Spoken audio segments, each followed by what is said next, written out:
The conference finals have arrived, and we have two interesting matchups, ones that I have bounced back and forth on. It's actually a set of new teams in the conference finals, which kind of goes to the parity and the talent pool that's going on in the NBA right now. For video time's sake, we're just going to get right to it. Celtics-Heat, that's going to start tonight, and I want to punch in my predictions before the conference finals start.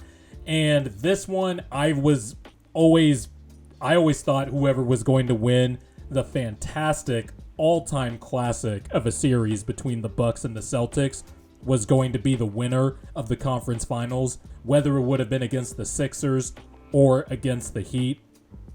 And it's going to be no different here. Nothing from the Sixers-Heat series really changed my stance on that opinion. So I'm still going to go with the Celtics over the Heat. And it might be a minority or an unpopular opinion, but I think the Celtics are going to win in 5 games. And no, it's not sour grapes because the Sixers lost to the Heat, although the way they laid down in games 5 and 6 made me really salty. But I still think the problems for the Heat in the half court haven't necessarily gone away. And I know Jimmy Butler is shooting more threes now and actually shooting him at a 34-35% clip last I checked. But you're going to give Jimmy Butler that shot. You just want to stop him from getting to the rim. I think Bam Adebayo is going to have a tough time with Boston's front line, especially now it seems that Robert Williams is going to be playing, at least in Game 1. We'll see if the knee soreness continues throughout this series. But I just think the Celtics have more avenues to generate half-court offense. The Heat's defense is tough. The Celtics have the best defense in the NBA, the most dominant defense in the NBA. And I think they're just going to crush Miami's half-court offense. And not only that, Jaylen Brown, Jason Tatum, even Marcus Smart, they're going to have targets to attack Miami on the offensive side of the ball. They can target Max Strus, they can target Tyler Hero, and if they so choose and the Heat play Duncan Robinson, the Celtics can attack Duncan Robinson too. And I know Duncan Robinson and Tyler Hero sort of, as the series went along, held up against James Harden in the last series when they played the Sixers. But this isn't James Harden, which is kind of weird to say. This is Jaylen Brown and Jason Tatum. They have much quicker first steps. They are great ball handlers. They are great 3-level scorers. And I just don't think the weak links on Miami's defense can stop the Celtics. Meanwhile, when you switch to the Heat's offense, they have no discernible targets to attack on the Celtics defense. They are stout at every single position. They have a great scheme. They can switch. They can put Al Horford in drop and have him recover. The Celtics can just play in a multitude of ways, and I think the Celtics are going to win in 5 tough games, tough and close games, but I think the Heat's offense is truly going to bite them in the end. And I could be wrong. The Heat could come out on top, but I'm firm in my prediction. I think the Celtics are going to win in 5.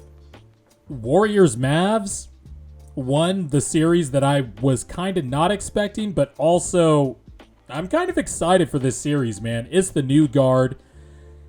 That Game 7 the Mavericks displayed against the Suns on Sunday was jarring, to say the least. One of the most shocking things I've ever seen in my time watching the NBA.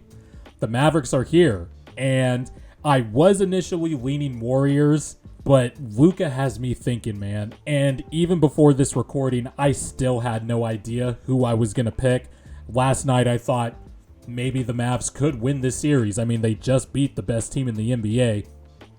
But then, would I be underestimating the core of Steph, Draymond, and Clay, and being there before and knowing what it takes and experience, which is a factor beyond the X's and O's? And it's going to be interesting. I can't wait to see how the Mavericks defend the Warriors' motion style offense, because I think they did great keying in on guys who ran traditional pick and roll, like, say, the Jazz, obviously, in the first round, and the Phoenix Suns. They did a really great job bottling that up as the series went along against Phoenix. Made Chris Paul look literally like his age, 37. But this is a little different. The Warriors like to run a lot of off-ball stuff. Draymond is the computer that runs the Warriors' motion offense. They could still sprinkle in some pick and roll, but they're not primarily a pick and roll team per se. So I can't wait to see how Jason Kidd and Mavericks defensive guru Sean Sweeney are going to cook up their scheme to try and stop the Warriors and try to stop Steph. The Warriors can throw out a bunch of different lineups. This is actually the perfect matchup and series for the Warriors to just start completely small off rip, because the tallest player in that series is Maxi Kleber at 6'9.5", 6'10". And it's perfect conditions to just start Draymond at center and play the Warriors race car lineup. I still don't know what to call the lineup, but the lineup of Stephen Curry, Jordan Poole, Klay Thompson, Andrew Wiggins, who I imagine is going to see a lot of the Doncic assignment early in the game, and then Draymond at center. I think there's perfect conditions for the Warriors to just go small a lot. We might not see a lot of Kevon Looney in this series.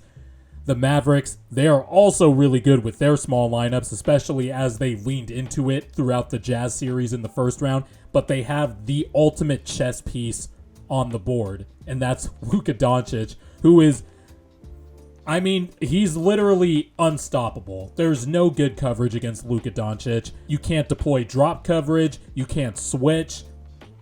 Any defensive scheme you try to throw at Luka, he's just going to solve because he's that good. He can score at all three levels. He's a transcendent passer, great rebounder, just controls every possession. And here's another thing I'm looking out for in this series as well. The Warriors have been throwing the ball all over the gym, especially in the last two Memphis games. They have been known to throw the ball around a lot, turn the ball over, sloppy turnovers. The Mavericks don't turn the ball over a lot, and that's going to be interesting to me because the more possessions you give Luka, that's death for the Warriors. I don't care how good they are. Stephen Curry's incredible. Klay Thompson has been sort of up and down in the playoffs, but has had some great signature games, and Game 6 Klay is absolutely a real thing. Draymond is back to being Draymond relatively. Oh man, this series is so tough. I'm going to go... damn. I think I'm going to go Warriors in 6. But if it gets to 7, God help all Warriors fans, because 77 is that dude. It's tough to go against Luka, but I'm picking Warriors in 6. So it looks like we're going to have a Celtics-Warriors finals, in my opinion. And this is going to be fun. I can't wait for these conference finals to start. But those are my predictions. Can't wait to see how these series play out, and can't wait to predict the finals.